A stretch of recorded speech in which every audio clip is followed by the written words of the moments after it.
Hello, welcome to the Cardboard Cave. We're here to take a look at two games that just came in the mail all the way from Germany.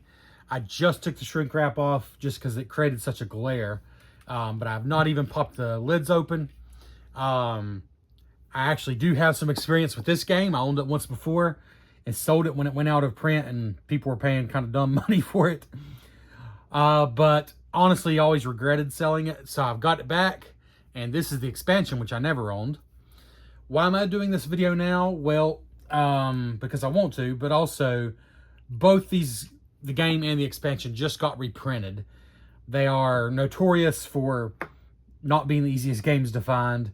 They're not put in huge print runs, but they are quite popular. Well, I say it's really just one game and then one expansion that's just as big as the game itself.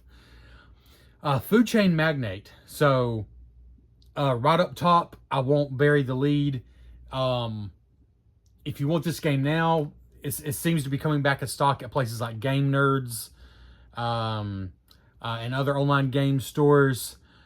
But you can also just order straight from Splotter. It still says pre-order, but they seem to be shipping them now. So the main game I saw at Game Nerds. I saw the game and the expansion is still a Splotter. So if you want both, that might still be the best bet. They're not cheap. They're not for just anyone. I don't even know if they're for me, but there's something about it I love. So here we are.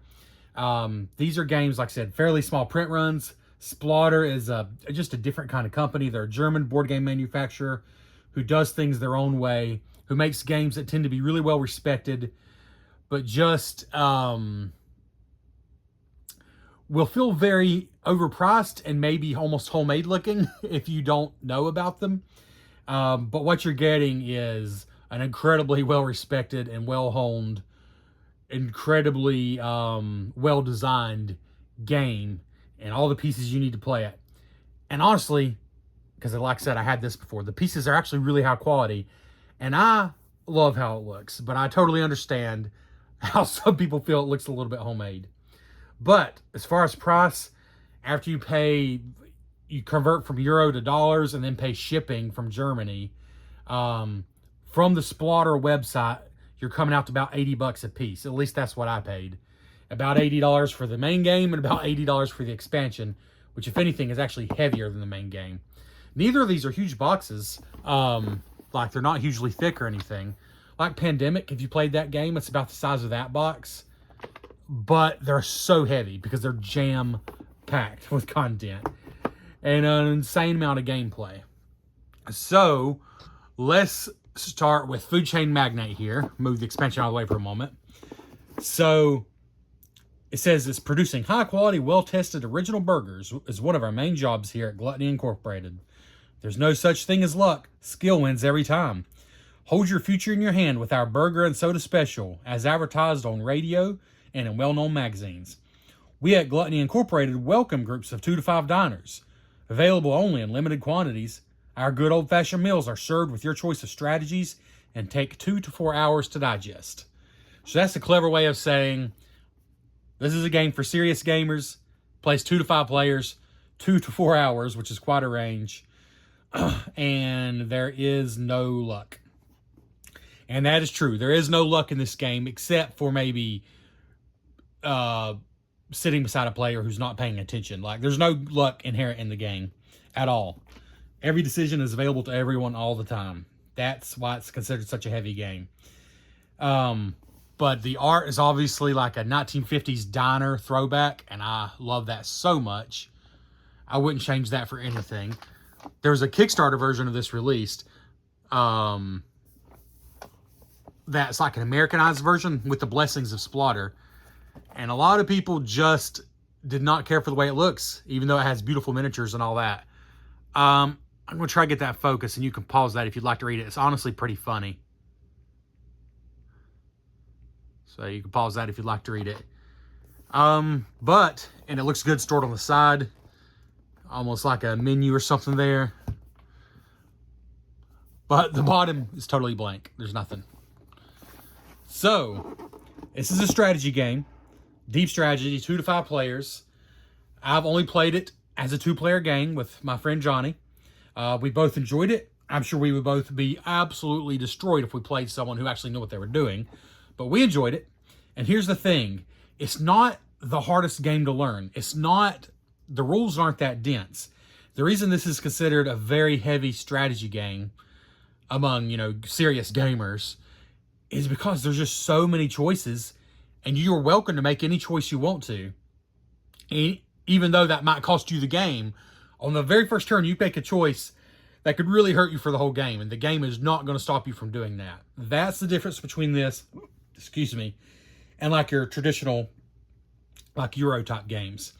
4.2, I believe, is the current weight scale on Board Game Geek. For what it's worth, people in there can rate from 0 to 5 how heavy a game is.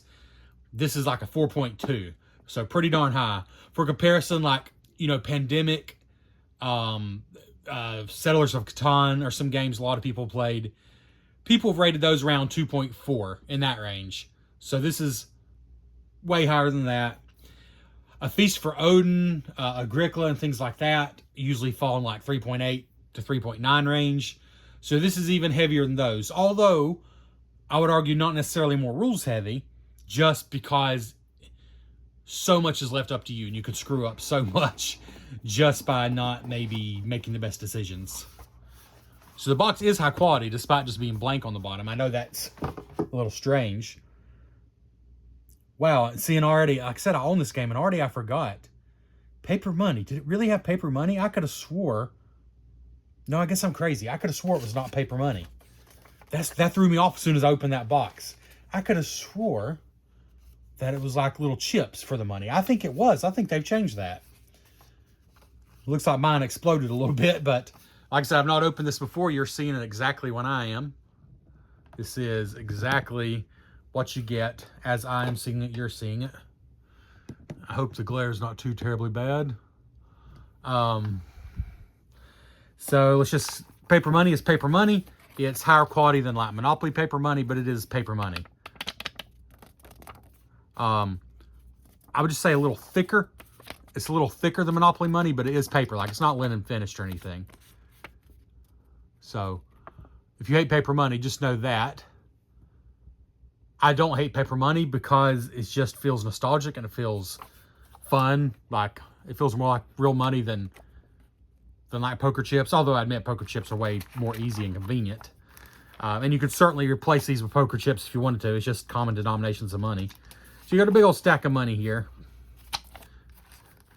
Mine kind of exploded in the pack. Big old stack of money. I feel like we need some more light on the situation. All right, let's just move this off to the side. It is colorful and pretty. Okay, we're not gonna spend a lot of time here. There's just a lot here, but the wooden pieces, although this is a game that's all about, gameplay first, strategy, I do love the wooden pieces. They're simple, but they're cool. We got soda bottles. It's been a while since I played, but I believe these just represent soda bottles. I think it actually even says Coke somewhere on the box. Like, they don't seem too worried about the licensing there. But just nice wooden pieces. You got slices of...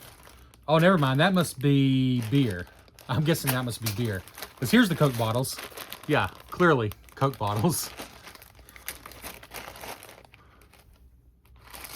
Clearly what that is. I just like those quite a lot. And then we got lemonade. Refreshing lemonade here. The lemon sticking out. And we got pizza.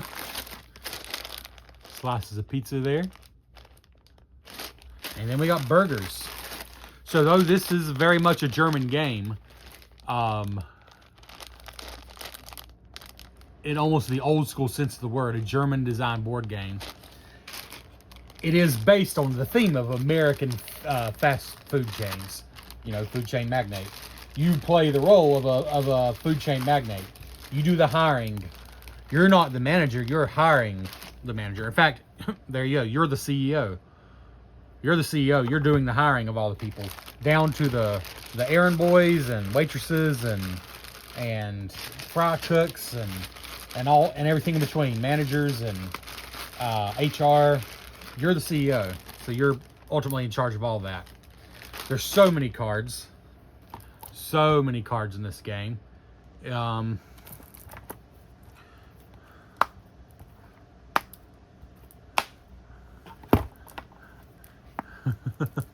So many cards. Let's just open one pack because they have a very similar look to them. Oh, I didn't even get them all. There's more. The bulk of the game right there is the cards. But let's open this one. Again, I love the look. It is a very old school look. But I just think it works so well for this game. You know, when people play this game, it does bring to mind classic, you know, economic games, even games like Monopoly, even though, you know, Monopoly is a lot of luck, and this one is, you know, proudly touts no luck. It does still bring that to mind, and I think that's one of the things that does make it fun. Let's see here if I can zoom in a little. So milestones, these are like, I'm not even going to try to explain the rules. That would be a whole separate video. But a milestone is basically, if you produce the first burger, just one, you get this milestone. And the reward is printed on the bottom. +1 burger cook. So yeah, these are the milestones. So here's a pizza chef. This is someone you could hire. Produces 8 pizzas. Not even going to try to read all those things, but you know, you got burger chefs. And you see there's not a lot on the cards. It is not, when I say it's a heavy game, you know, rated 4.2 on the weight scale, it is very clear. The components are clear. I love how clean everything is. That's what I love about it. It's heavy again because of the decision space. The decision space is massive. You can make, on the very first turn, you have so many decisions. And you can kind of, pizza cook, kind of lead yourself in a hole without kitchen trainee. And it's been too long since I played, but like the information on the cards is simple. This is the kitchen trainee. He produces 1 burger or 1 pizza. So for example, compared to this guy, the chef is 8 pizzas. Oops, sorry. The chef is 8 pizzas. This one's only 1 pizza or 1 burger. He's a trainee. But it shows you here, I believe, what he can be trained to. He can be trained to a pizza cook or a burger cook. So, for example, a burger cook can produce 3 burgers. Or a pizza cook can produce 3 pizzas. So, and the pizza cook can be trained to become a pizza chef, which is right here. So it just makes sense. Like it's just logical. Advertising is a big part of the game. And the advertising, the way it's done is really fun. Like you can advertise with a Zeppelin, making people thirsty. Get 2 drinks from each source on the route of the Zeppelin, ignore roads.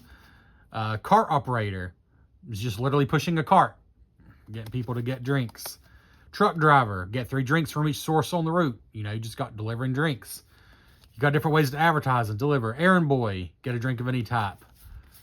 So it's that kind of thing, and there's so many. I'm not going to go through them all. Like here's a local manager. Place a new restaurant, coming soon, driving available. Yeah, there's just so many cards. There's a whole structure of your employees, and you're at the top as the CEO. But again, the cards themselves break that down. There's just so much there. Now, oh, the backs of the cards. I've always loved that for some reason. It's just simple, but this is not a game where you have a deck of cards and you draw off of it because, again, no luck. There's not a deck of cards. All cards are out there available to all players. You're going to need some table space for this game. You just have like piles of cards. Board Game Geek actually sells something. If you go to Board Game Geek, there's Geek Up bits. I've not tried this exact one, but basically it's a new and improved one. I used to have one that didn't work as well. This one's supposed to work quite well. You got these things that are like accordions.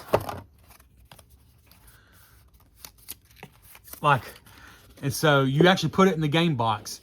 And like your stack of gourmet food critics goes here. Your stack of brand directors goes here.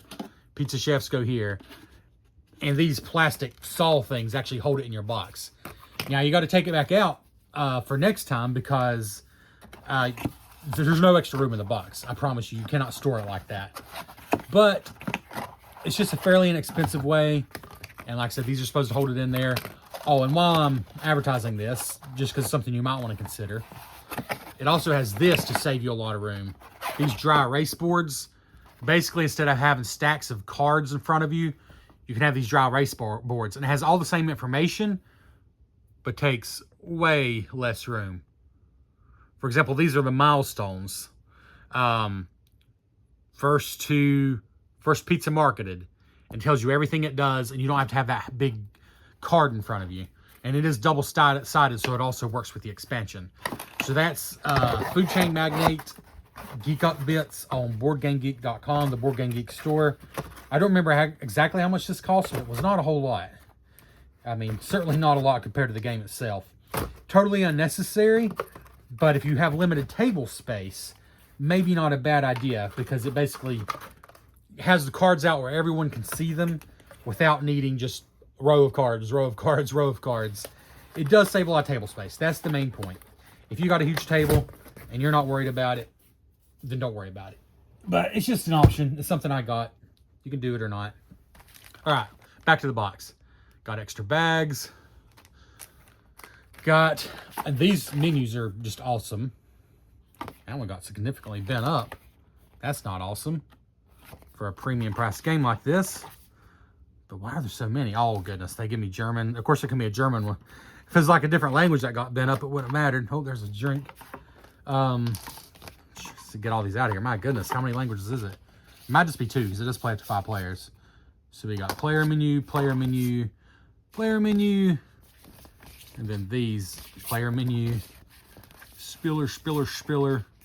So those are all German. So yeah, there we go. Oh well, one of mine got bent up. It's all right, I guess. But let me just show you one of these. This is one of the coolest. Again, the art and stuff may not seem quite like what you expect from a modern board game, but I feel like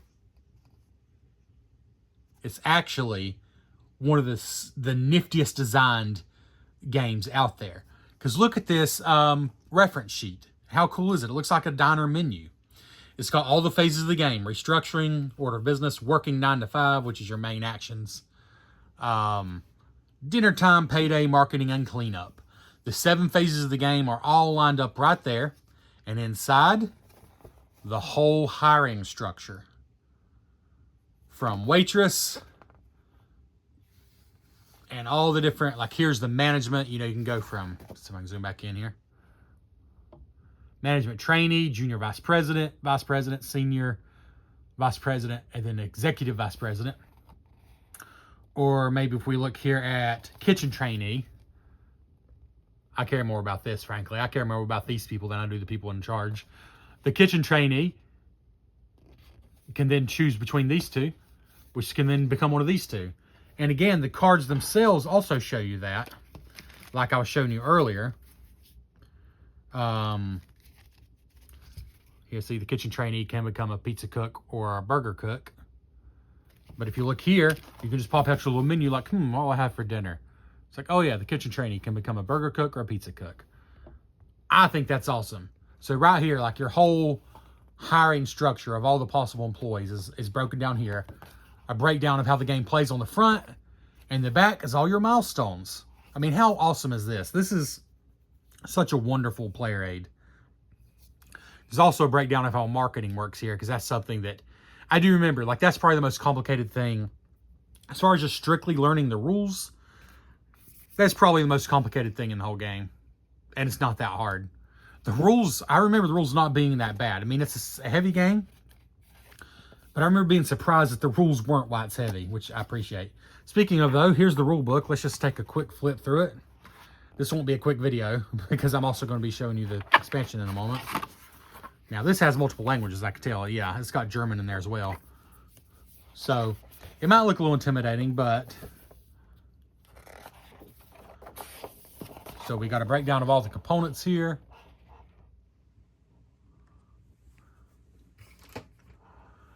And then we got how to set up the game. And here's what I was saying. Like, you kind of got to spread things out sort of like this.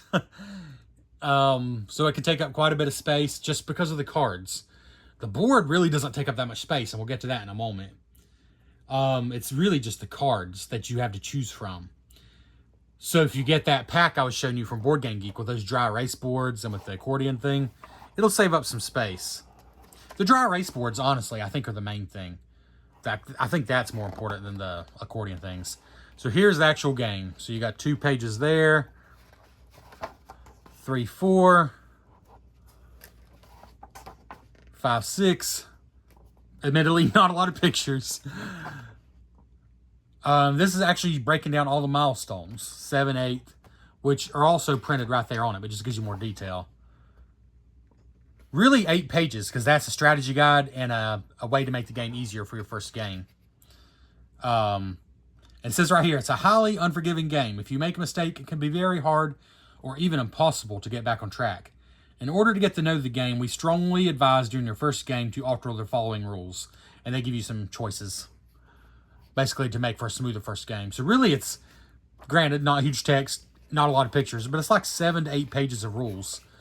It's not, when you hear 4.2 on the weight scale, you might be surprised by that. I was. The depth is in the decision space. Anyways, let's keep going because there is more. Here's tokens for the different restaurants you can open, which I also really like these. You got the fried... wait a minute.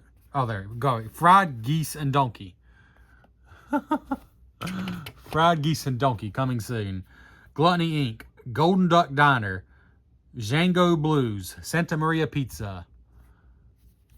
And then on the other side, you got the welcome sign once they're open. You got the little turn order track here, which is very cool. Doesn't take up much space. And this is one example of an advertising tile. So this is a plane with a banner. It takes up a lot of space because it's an effective advertiser.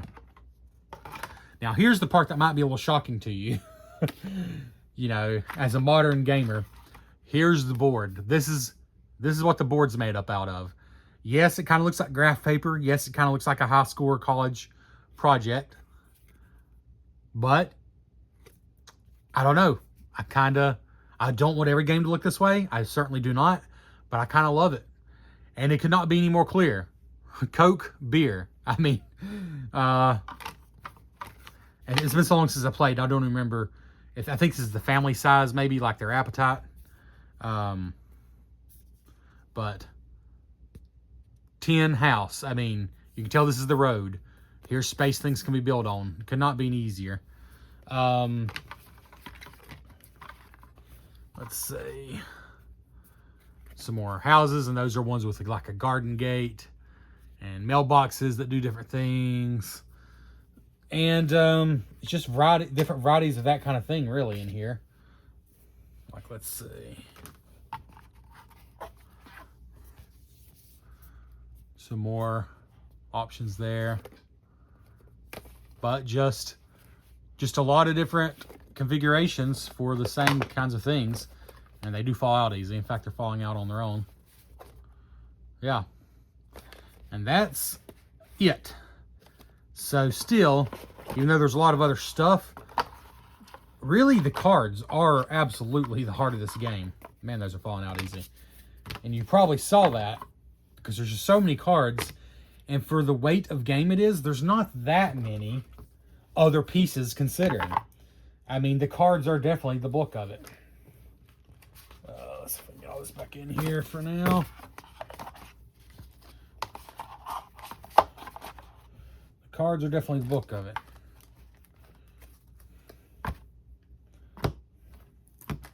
I'm not going to worry about getting the pieces back in there right now. Let's just put everything else.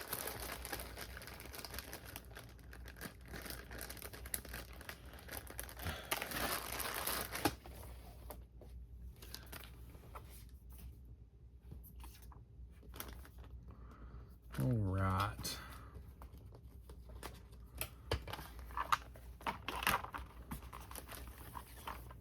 Move this out of the way a little bit.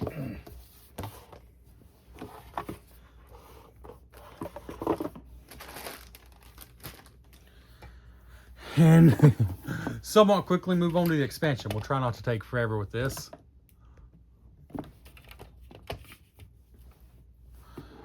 So, if you'd like to read it. Oh yeah, the expansion is called the Ketchup Mechanism and Other Ideas, which is such a quaint name for what is an absolutely massive expansion that probably more than doubles the amount of content. You can pause that if you'd like to read it. And you can see it's possibly even more jam-packed than the original. It's crazy. So packed with content. Absolutely absurd. Oh, let's just real quickly. In fact, heck, I might need to get to the rulebook to see what all these are. Wait a minute. Are these just bigger? These are bigger. So I think maybe one complaint was running out of resources. So I bet you these count for multiples. I'm not even sure, but I think they must count for multiples because they are bigger than the ones that originally came with the game. You got bigger lemonade and bigger... We're going to come back to that. There's the burgers. Yeah, these are just bigger versions of the ones that came.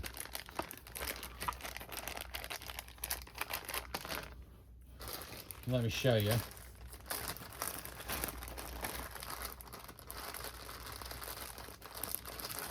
Oh.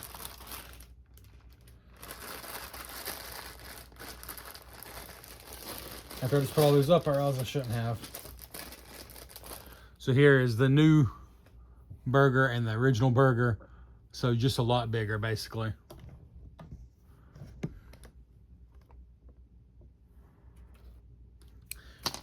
I should have done this sooner. This whole video has been too dark. I should have just done it this way. My apologies. It is very late and I decided to do this kind of spur of the moment. But yeah, these are just way bigger versions. But I see there's also some new stuff in here as well. These big bottles of Coke are pretty cool. Again, compared to the original, just way bigger.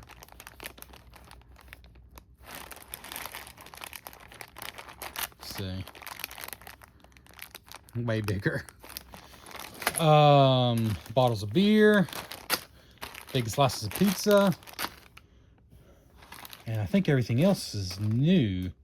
So we're going to have to get to it. Because I'm going to be guessing some purple things.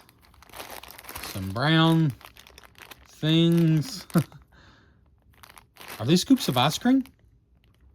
We'll find out. I think they're scoops of ice cream. Yeah, the pink ones. Green. And purple. A bunch more cards. Gosh, how can the expansion come with this many new cards? It's wild.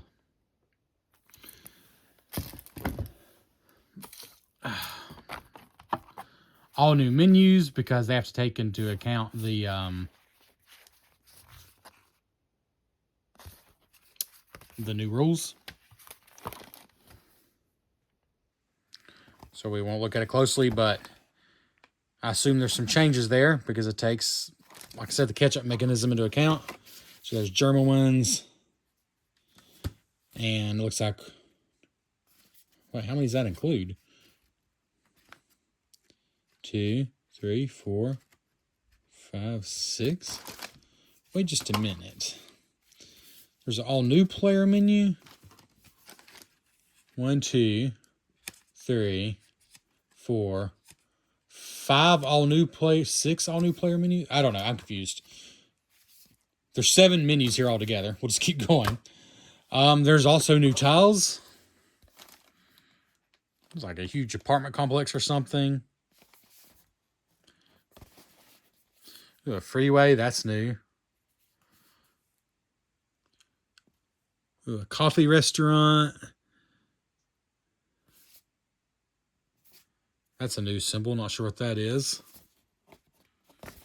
Some road construction symbols here, that's new. Ooh, Asian food, that's new. Oh, that's cool. Double marketing, unlimited demand.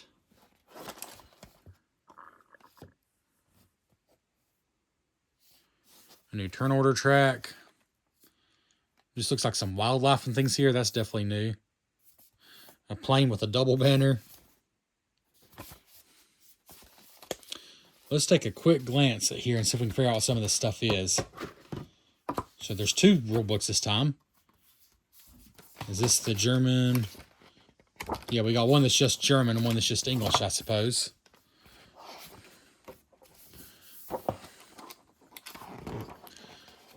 Okay, so we got 72 bigger wooden pieces, 12 of each. Coke, beer, lemonade, pizza, noodles, and burgers. Noodles. So that's that purple one. Let's look at that again. It's a bowl of noodles with little chopsticks sticking out. Oops. Yeah, it's pretty cool now that I see that. A little bowl of noodles with chopsticks sticking out. So that's what that represents. So you got the bigger wooden pieces. Then you got smaller wooden pieces. So you got kimchi.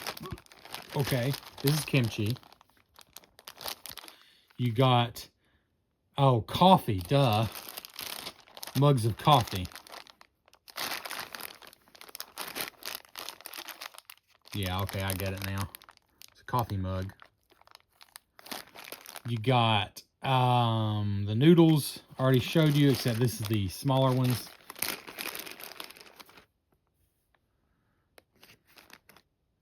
A cup of noodles there.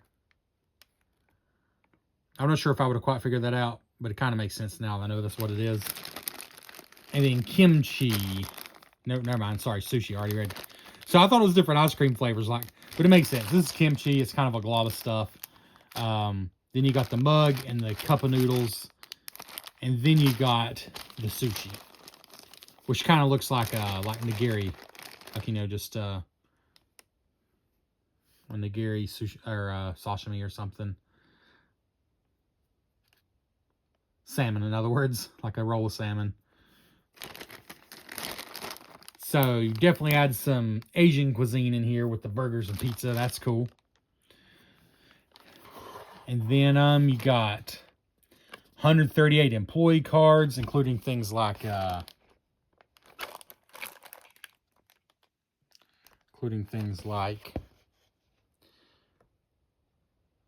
sushi chef, a gourmet food critic, a B movie star, a lobbyist, and then of course you got milestones, 150 new milestones because of all the new things you can have, like coffee. You got new marketing tiles like giant billboards, airplanes, 3 freeway off-ramp signs, 8 roadblock markers, road tiles. Road tiles, that's new. So you can actually place road. Oh yeah, I didn't notice that. That's new. So you can actually place road, I guess, on places where there previously weren't road. Parks, that's what those are, 4 parks. A rural area tile. And then, of course, 6 new map tiles. Okay, you got 14 player aids, 6 in English, 6 in German. Okay, so they just go ahead and give you 1 regular Food Chain Magnate player aid for whatever reason. And then 6 of the new ones. So that's just going above and beyond. I don't think you really need an original one because you're going to have the original game. But maybe, possibly, if you got a version of the game that didn't have that. So anyways, that's nice. Oh, and then as far as the restaurants, you got the gluttony burgers, and so the same ones you had before. But also you got the Asian food. And it looks like coffee can be served at most of, if not all, of the different restaurants. So it's like a crossover thing. So anyways, as far as rules, I don't know if this breaks down the whole game or just what's new. Okay, the large food drink prices represent 5. So it says it right there. It represents 5 of the regular ones. So it's just so you don't run out of pieces. This expansion includes updated versions from some base game employee cards, showing their new career paths in red text. So you replace the old cards with the new ones when you're playing with a module that includes them. Also, additional copies are provided of some of the old milestones, so you'll have 6 copies of each. So basically, you don't have to play with all this expansion at once. It gives you a lot of stuff. A lot of different options here. New milestones. You got coffee. So if you want to play with just coffee, it tells you everything here. The rules, the background, the components. If you want to play with just kimchi, the rules are here. Sushi, the rules are here. Noodles here. Ketchup, the namesake of the whole stinking game, is right here. It's just one module. Fry shifts.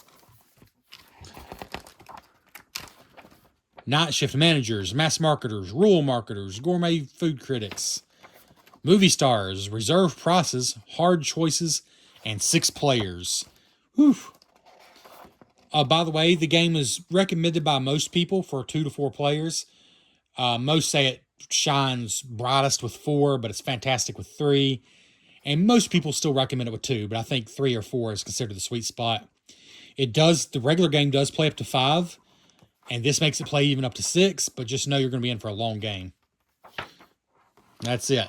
So honestly, this is mostly just breaking down what each thing does. And so if you really want to play with movie stars and sushi, for example, you got like half a page of rules. That's it. Not much at all. It tells you you'll need the sushi cook and sushi chef employee cards, the wooden sushi pieces, and an additional luxury manager. And it just tells you how it works. So you absolutely don't have to add everything in here. Like the coffee, for example, is a little bit more major. It's got a whole page dedicated to it. And the kimchi as well seem to be more major ideas going on here. So if you play with the new milestones, you actually remove all the old ones and you use the new ones.